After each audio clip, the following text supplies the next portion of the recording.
내가 돌아본 후에 일어나서 귀족들과 민장들과 남은 백성에게 말하기를 너희는 그들을 두려워하지 말고 지극히 크시고 두려우신 주를 기억하고 너희 형제와 자녀와 아내와 집을 위하여 싸우라 하였느니라. 너희는 어디서든지 나팔 소리를 듣거든 그리로 모여서 우리에게로 나아오라. 우리 하나님이 우리를 위하여 싸우시리라 하였느니라. 함께 우리 말씀을 보겠습니다. 예루살렘 성을 절반 정도 건축하고 있었을 때 일어난 사건입니다. 우리 6절 말씀 한번 같이 읽어보죠. 이에 우리가 성을 건축하여 전부가 연결되고 높이가 절반에 이르렀으니 이는 백성이 마음들여 일을 하였음이니라. 바벨론 포로에서 돌아온 유대인들은 고국 땅에 남아 있었던 유대인들이 큰 환난을 당하고 능욕을 받고 지내고 있다는 소식을 1장에서 들었습니다. 그래서 돌아온 그 유대인들은 가장 먼저 허물어진 예루살렘 성을 건축하기 시작했습니다. 그런데 얼마나 열정적으로 성을 건축했던지 벌써 절반 정도의 성이 다 이렇게 건축되고 있는 상태였어요. 그런데 7절과 8절에 보면은요. 7절에 보면은 산발랏, 도비야, 아라비아 사람들, 암몬 사람들, 아스돗 사람들 다 이방인들이죠. 예루살렘에서 살고 있는 이방인들이 그 소식을 듣고 매우 분노했습니다. 그러면서 이제 8절에 어떻게 한번 하는지 봅시다. 다 함께 꾀하기를 예루살렘으로 가서 치고 그것을 요란하게 하자 하기로. 그들은 바벨론에서 막 돌아온 유다인들이 지금 생각해야 될 한 가지가 있어요. 지금 유다 땅은 70년 전과는 전혀 다른 상황이라는 것을 알아야 돼요. 예루살렘 성을 중심으로 이방인들이 다 포진되어져 있습니다. 겉으로 보기에는 유대 땅인 것 같지만 70년 동안 이방인들이 그곳에다가 사회와 문화를 건축해 놓고 지금 자자손손이 지금 그곳에서 살고 있는 것입니다. 그들이 땀 흘리며 이방인들의 사회를 만들고 이방인들의 문화를 만들어 놨는데 갑자기 70년 만에 돌아와서 무너진 예루살렘 성을 건축하고 있는 그 유다인들을 보면서 이방인들이 가만히 있었겠느냐는 거죠. 그래서 계속해서 으름장을 놓는 것입니다. 예루살렘으로 가서 치고 내가 그곳을 요란하게 하리라. 그래서 계속 방해 공작을 하고 있습니다. 이제 10절 말씀을 한번 보면은요. 유다 사람들은 짐을 나르는 자의 힘이 다 빠졌으니 우리가 성을 건축하지 못하리라. 벌써 공격적인 상황이 지속되니까 유다인들 사이에서는 이제 성을 포기합시다 라는 이야기가 나오기 시작하는 것이죠. 저항이 거세지면 거세질수록 방해 공작이 커지면 커질수록 예루살렘 성에서 멀리 도망치려고 하는 사람들이 하나 둘씩 나오기 시작하는 거예요. 그런데 바로 이때 지도자 느헤미야가 한마디를 하게 됩니다. 너희는 그들을 두려워하지 말고 너희 형제와 자녀와 아내와 집을 위해서 싸우라. 성 건축에 동원된 사람들 태반이 이제 이쯤 됐으면 포기합시다 라고 말하고 있을 때 느헤미야는 아주 강경하게 일을 진행시킵니다. 잠깐 쉬었다가 하자는 소리도 안 합니다. 너희들이 힘이 많이 빠졌으니까 그럼 조금 쉬었다가 열심히 하자 이런 소리를 하지 않아요. 오늘 바로 이 부분을 이제 함께 살펴보려고 하는 거예요. 백성들은 지쳐 있고 백성들은 두렵고 무서워서 포기하자고 하는데 왜 느헤미야는 두려워하지 말고 싸우자고 말하고 있을까? 왜 힘들고 지치고 두려워 떨고 있는 백성들의 말을 전혀 듣지 않는 것일까? 왜 이렇게 과격하리만큼 진군을 계속하는 것일까? 이 부분을 살펴보면서 여러분과 제가 한번 은혜를 나눠보려고 합니다. 불탔던 예루살렘 성이 절반 정도 중축되었을 때 이제 반대자들이 어떤 반응을 보이는지 한번 보겠습니다. 산발랏이 우리가 성을 건축한다 함을 듣고 크게 분노하여 유다 사람들을 비웃으며 이 미약한 유다 사람들이 하는 일이 무엇인가? 스스로 견고하게 하려는가? 제사를 드리려는가? 하루의 일을 마치려는가? 불탄 돌을 흙든 무더기에서 다시 일으키려는가? 암몬 사람 도비아는 그들이 건축하는 돌 성벽은 여우가 올라가도 곧 무너지리라 하더라. 계속해서 이제 비웃고 조롱하는 거예요. 말로만 비웃고 조롱하고 그러면 멈출 줄 알았는데 예루살렘 성 건축이 멈추질 않는 거예요. 그래서 이제 7절, 8절에서는요, 지금보다 좀 세게 나갑니다. 산발랏, 도비아, 아라비아 사람들, 암몬 사람들, 아스돗 사람들이 심히 그 소식을 듣고 분노해서 8절에 다 함께 꾀하기를 예루살렘으로 가서 어떻게 하자? 이젠 직접 치자, 사람을. 그리고 요란하게 하자, 혼란스럽게 하자. 이제는 직접 폭력을 가하겠다고 거기다가 이야기를 해요. 여기서 끝났으면 얼마나 좋겠어요. 그런데 이것 가지고도 되지 않는 거예요. 그래서 이번에는 좀 강하게 이야기를 합니다. 우리의 원수들은 이르기를 그들이 알지 못하고 보지 못하는 사이에 달려 들어가서 살육하여 역사를 그치게 하리라. 이제는 아주 강력한 저항이에요. 어떻게 하겠다고요? 너네들이 알지 못하고 보지 못하는 사이에 몰래 내가 그 성에 들어가서 어떻게 하겠다? 살육하겠다. 제가 이 살육이란 말을 찾아봤더니요, 마구잡이로 보이는 대로 보이지 않는 대로 죽이는 것을 살육이라고 하더라고요. 그러니까 왜 우리 한국말에 잡히는 대로 막 하는 거 있잖아요. 그러니까 눈에 보이면 다 죽이겠다는 거예요. 그렇게까지 지금 분위기가 험악한 상태가 된 거예요. 이렇게 굶주린 사자처럼 달려드는데 어떤 사람이 영향받지 않겠습니까? 일하다가 괜히 잘못 걸리면 살육당하는 겁니다. 그래서 이제 아까 봤던 12절 말씀이 나오는 거예요. 12절 말씀 한번 봅시다. 원수들의 근처에 거주하는 유다 사람들도 그 각처에서 와서 10번이나 우리에게 말하기를 너희가 우리에게로 와야 하리라 하기로. 우리에게로 와야 하겠다. 10번이나 말을 했다는 거예요. 그러니까 지금 가장 무서운 사람들이 누구예요? 그 원수들의 근처에 살고 있는 사람들이에요. 그 사람들은 하루하루가 너무너무 두려운 거예요. 그래가지고 느헤미야를 찾아왔는데 몇 번 찾아왔어요? 10번이래요. 말이 10번이지 여러분 10번 찾아왔다는 말이겠습니까? 계속해서 두려움이 10번이라는 표현 속에 나와 있는 거예요. 자, 2번, 3번 살려달라고 요청했어도 충분히 가야 될 상황이죠. 적들 근처에 사는 사람들이 지금 굉장히 위험했을 거예요. 남은 인력을 빨리 보내줘야 되겠죠. 그런데도 여러분 지금 10번이나 부탁했는데도 느헤미야는 아랑곳하지 않습니다. 그래서 이제 이번에는 가장 가까이 있는 사람들이 한번 어떻게 영향을 받는지 한번 봅시다. 우리 10절 말씀 한번 볼까요? 흙 무더기가 아직도 많거늘 짐을 나르는 자의 힘이 다 빠졌으니 우리가 성을 건축하지 못하리라. 지금 이제 성 안에 있는 사람들이 하는 얘기예요. 아까 12절 말씀은 성 밖에서 살고 있는 유다인들이 무서워서 떨고 있는 것이고, 이제 10절 말씀은 성 안에서 함께 성벽을 건축하는 사람들이 무서워서 하는 얘기예요. 힘이 다 빠졌으니 이제 건축할 힘이 우리에게 없다. 여러분 힘이 다 빠졌다는 말 잘 생각을 해보세요. 이 무슨 의미일까요? 왜 힘이 다 빠졌을까요? 일하다가 힘 다 빠졌다는 뜻이 아니거든요. 일은 할 수 있는데 적들이 너무 무서워서 힘이 다 빠졌다는 거예요.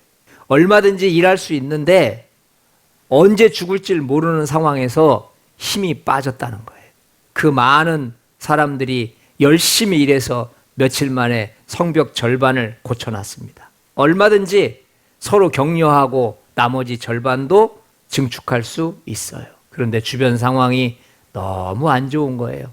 그냥 이대로 주저앉았으면 좋겠어요. 더 이상 문제 일으키지 않고 그냥 멈췄으면 좋겠어요. 그런데도 계속해서 그들은 두려움 속에 쌓여 있습니다. 제가 도표를 하나 가지고 왔는데 한번 보세요. 자, 그들이 전부 3번을 공격하더라고요, 보니까. 그런데 1차 공격 때 보니까 1절에 크게 분노해서 유다 사람들을 비웃었어요. 어때요? 이런 비웃음 속에서는 영향을 받지 않았잖아요. 근데 두 번째 한번 보세요. 예루살렘으로 가서 치고 그곳을 요란하게 하자. 그랬더니 영향을 받는 거예요. 이제 때린다고 하고 친다고 하고 죽인다고 하니까 그 다음부터는 사람들이 흔들리기 시작하는 거예요. 10절 보세요. 힘이 다 빠졌으니 11절에 보면은요. 달려가서 그들 속에 들어가서 이제 죽이자. 이 말이 나오니까 12절에서 각처에서 와서 10번이나 너희가 우리에게로 와야 하리라. 그러면서 이제는 나는 못하겠습니다. 그동안 성을 절반이나 증축할 정도로 자신만만하던 유대인들이 이렇게 사기가 떨어지고 두려워하고 급기야는 일을 멈춥시다 라는 말까지 해요. 그런데 분명한 것은 적들의 공격이 심해지면 심해질수록 유대인들의 사기가 꺾이고 두려워하고 있다는 거예요. 말로만 했을 때는 얼마든지 영향받지 않고 열심히 일했던 사람들이 이제 주변에서 찾아와서 흔들어 대고 막 요란스럽게 하고 그러니까 점점 힘이 빠지기 시작해요. 세 번째는 달려들어서 죽이기까지 한다고 하니까 매 시간마다 도와달라고 10번이나 부탁해요. 누가 봐도 이 정도 상황이면 성벽 건축은 포기해야 됩니다. 흙무더기는 산더미처럼 지금 절반 이상 남아 있습니다. 그 흙을 짊어지고 날라줄 사람이 없는 거예요. 아니 사람이 없는 게 아니고 사람은 있는데 짐을 지고 갈 능력이 없는 거예요. 두 다리가 후들후들 떨리고 장정들의 어깨 축지가 축 처져 있어요. 짐통을 어깨에 매야 되는데 언제 죽을지 모르는 상황이다 보니까 그냥 도망가기 바쁩니다. 부지런히 날라도 앞으로 한 달 이상 지어야 되거든요. 그런데도 아무도 앞으로 나서지 않아요. 그들은 몸은 지금 예루살렘 성에 있을지 몰라도 그들의 마음은 이미 포기한 상태입니다. 겉으로는 일하는 모습처럼 보이지만 속마음은 이미 다 도망간 상태입니다. 바로 이런 상황에서 느헤미야가 싸우자고 말하고 있는 거예요. 우리 14절 말씀 한번 보겠습니다. 너희는 그들을 두려워하지 말고 너희 형제와 자녀와 아내와 집을 위하여 싸우라. 여러분 오합지졸 같고 무질서한 유다인들을 향해서 왜 두려워하지 말라고 했을까요? 왜 멈추지 말고 계속 싸우라고 했을까요? 바로 20절 말씀 때문입니다. 한번 같이 읽어보겠습니다. 우리 하나님이 우리를 위하여 싸우시리라. 우리 하나님이 우리를 위해서 싸우실 것이다. 느헤미야가 유다 백성들에게 멈추지 말고 계속 싸우라고 말한 것은 우리 하나님이 우리를 위해서 싸우고 계시기 때문인 줄 믿습니다. 유다인들이 두려워해야 할 것은 적들이 아니고 하나님이십니다. 유다인들은 적들의 입에서 나온 저주의 말과 싸워야 했습니다. 오늘 이 본문에서 우리가 숨겨져 있는 한 가지가 있는데요. 느헤미야가 지금 걱정하고 있는 게 한 가지 있어요. 그게 무엇인지 아십니까? 적들이 던진 저주의 말 때문이에요. 적들은 이 미약한 유다 사람들이 지금 무슨 일을 하느냐 2절에서 말을 했을 때 진짜로 10절에서 짐을 나르는 사람들이 힘이 다 빠져버린 거예요. 이 힘없는 사람들이 무슨 짓거리를 하고 있느냐라고 했는데 그 힘있던 사람들이 갑자기 10절에서 힘이 다 빠져버렸어요. 4절에 보니까 우리가 업신여김을 당하나이다 라고 이야기를 했는데 12절에 가봤더니 정말로 각처에서 사람들이 다 몰려들면서 살려달라고 하는 거예요. 11절에 우리가 그들 가운데 달려들어가서 살육하고 역사를 그치게 하리라 그랬더니 정말로 10절에서 성을 건축하지 맙시다 라고 포기해버려요. 산발락과 도비아가 유다 백성들을 향해서 쏟아 부었던 저주의 말들이 있습니다. 그런데 신기하게도 그 저주의 말이 한 가지도 빠짐없이 그대로 유다 사람들에게 적용되더라는 거예요. 신기하지 않습니까? 적들이 우리를 저주하기 위해서 했던 말들인데 유다 백성들은 그 말에 꽂혀서 정말로 시름시름 앓다가 포기하려고 하는 거예요. 느헤미야는 바로 지금 원수들이 쳐놓은 이 저주의 고리를 끊어줘야 한다는 것을 알았던 거예요. 만약 원수들이 쳐놓은 저주의 올무에서 벗어나지 못한다면 느헤미야의 사역은 실패로 돌아갈 것입니다. 그래서 14절에서 말하는 거예요. 너희 형제와 자녀와 아내를 위해서 싸워야 된다. 지금 멈추면 안 된다. 왜냐? 너희들이 멈추는 순간 하나님이 우리를 도와주시는 것도 멈추게 될 것이다.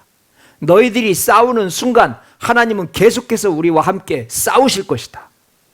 여러분과 저의 기준이 하나님이 우리를 위해서 싸우신다는 것을 믿으시기 바랍니다. 느헤미야는 대적들이 쳐놓은 저주의 고리를 끊어버리기 위해서 지금 멈추어서는 안 된다는 거예요. 지금은 계속해서 달려가야 된다는 거예요. 느헤미야는 저주의 고리를 끊어버리기 위해서 우리 하나님이 우리를 위해서 싸우고 계신다는 말씀을 강조하고 있는 거예요. 지금 유다 백성들이 힘이 빠진 이유도, 성벽을 건축하지 못하는 이유도 모든 원수들이 쳐놓은 저주의 말에 걸려 있기 때문에 그렇습니다. 지금처럼 저주의 늪에 머물러 있으면 적들은 완전한 승리를 할 것입니다. 지금처럼 저주의 늪에 머물러 있으면 유다인들은 완벽한 패배를 할 것입니다.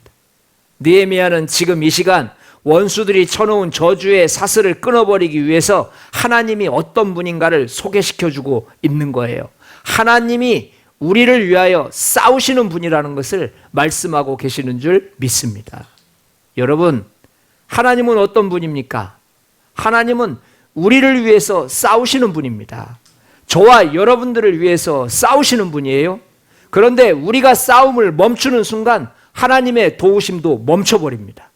우리가 계속해서 달려가는 순간 하나님은 절대로 우리를 포기하지 않는다는 것을 믿으시기 바랍니다. 절반 남은 성벽 공사를 마무리하기 위해서 더 이상 이 올무에, 저주의 올무에 갇혀 있어서는 안 된다는 것을 느헤미야는 안 거예요. 원수들이 무슨 말을 하든지 어떤 위협을 주든지 우리는 담대하게 우리 편에서 일하고 계신 하나님만 의지하며 나아가야 될 줄 믿습니다. 우리 하나님은 우리를 위해서 싸우시는 분입니다. 우리 하나님은 나를 위해서 싸우시는 분입니다. 우리 하나님은 내 편이 되셔서 나를 위해서 싸우시는 분인 것을 믿으시기 바랍니다. 우리 원수들의 말에 걸려들면 안 됩니다. 원수들은 매일같이 우리에게 말하고 있습니다. 분노하면서 달려듭니다. 비웃으면서 달려듭니다. 조롱하면서 달려듭니다. 그러나 우리는 담대하게 선포해야 합니다. 나는 힘이 없을지라도 나의 하나님이 힘 주시면 능히 나는 헤쳐나갈 수 있습니다. 나는 무서울지라도 나의 하나님이 함께 하시면 담대히 나갈 수 있습니다. 나는 아무것도 할 수 없지만 나의 하나님이 능력 주시기에 나는 강한 군사가 될 수 있습니다. 여러분, 이 사탄의 저주의 올무에 꽂히면 안 됩니다. 오늘날 여러분과 저에게 있어서 성벽은 무엇입니까? 이 시대에 반드시 건축하고 세워야 될 성벽이 무엇입니까? 우리는 성벽을 건축해야 합니다. 때로는 개인이 건축해야 될 성벽도 있습니다. 가정이 건축해야 될 성벽도 있습니다.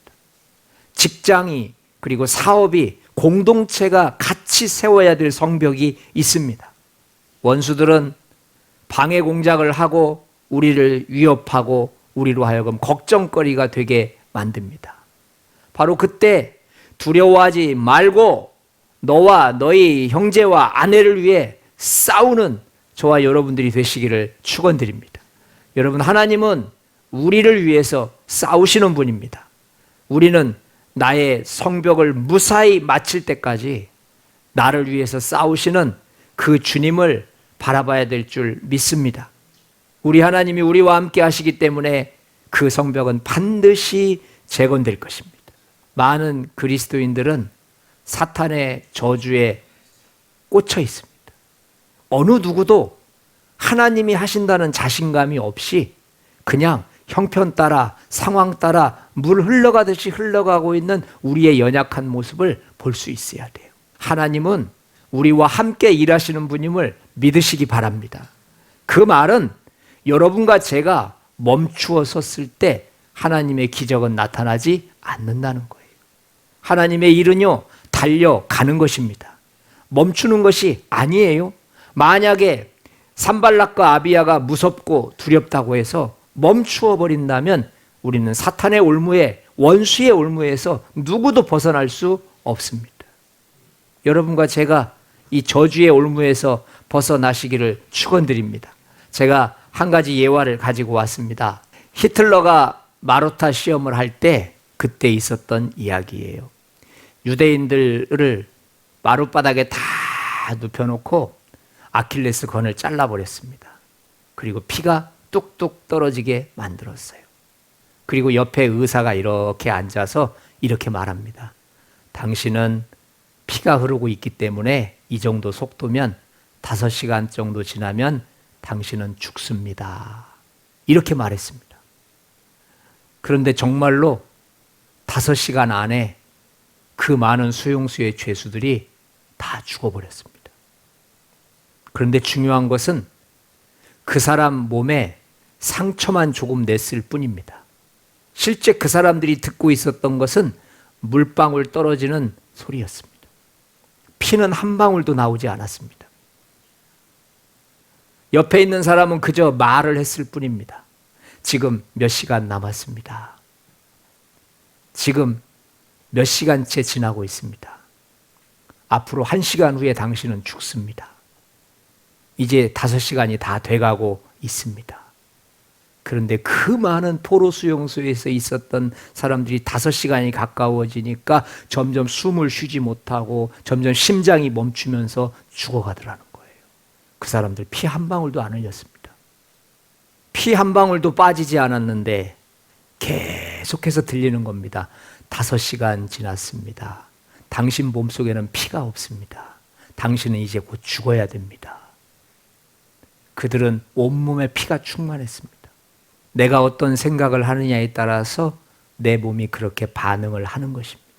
그들의 힘은 다 어디로 빠져나갔을까요? 정말 힘이 없는 걸까요? 아니면 원수들의 말에 빨려든 걸까요? 여러분, 하나님의 일은 무엇입니까? 하나님의 일은 우리 하나님이 나를 위해서 싸우고 계심을 믿는 것입니다. 여러분과 저의 삶 속 깊은 곳에 우리가 누구의 말을 들어야 될 것인지를 정확하게 알아야 됩니다. 독이 퍼진 겁니다. 여러분, 뱀이 준 독이 우리 몸속에 들어왔는데 우리는 그것을 당연한 것으로 안다면 여러분과 저의 문제가 있지 않겠습니까? 오늘 저는 이 짧은 시간에 하나님 앞에 하나님이 우리를 위하여 싸우신다는 것을 믿으시기를 축원드립니다. 우리를 넘어뜨릴 수 있는 것은 그들의 말이 아니고 하나님이십니다. 하나님이 우리를 넘어뜨리지 않는데 왜 우리가 이렇게 넘어져 있어야 합니까? 말이 안 돼요.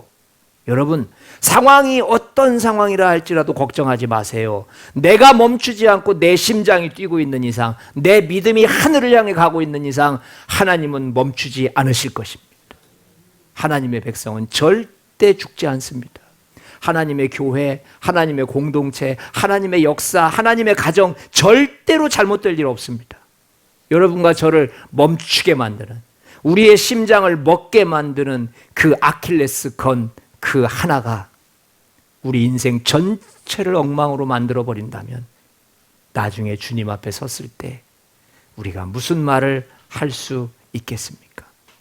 지극히 크시고 두려우신 주님을 기억합시다. 우리 하나님이 우리를 위해서 싸우신다는 것을 믿으시기 바랍니다. 우리는 믿음으로 사는 사람들이지 다른 사람 들리는 말로 사는 사람들이 아닙니다. 하나님, 이번 한 주간 믿음으로 살겠습니다. 주변에서 무슨 소리가 들려도 하나님이 그렇다 하면 그런 것입니다. 하나님이 아니라 하면 아닌 것입니다. 우리의 기준이 미래 과학자들이나 미래 학자들에게 있는 게 아니에요. 우리의 기준은 하나님 말씀에 있는 거예요. 우리를 움직이시는 분은 세상의 원리가 아닙니다. 남들 다 흉년 들었을 때 요셉은 7년 동안 풍년 들었습니다. 남들 다 망한다고 했을 때 하나님의 사람들은 더 흥왕했습니다. 절대 우리의 귀를 사탄에게 넘기지 마십시오. 할렐루야. 우리 이 시간 붙들고 기도합시다. 5분 정도 함께 기도합시다. 기도하겠습니다. 사랑의 하나님, 그렇게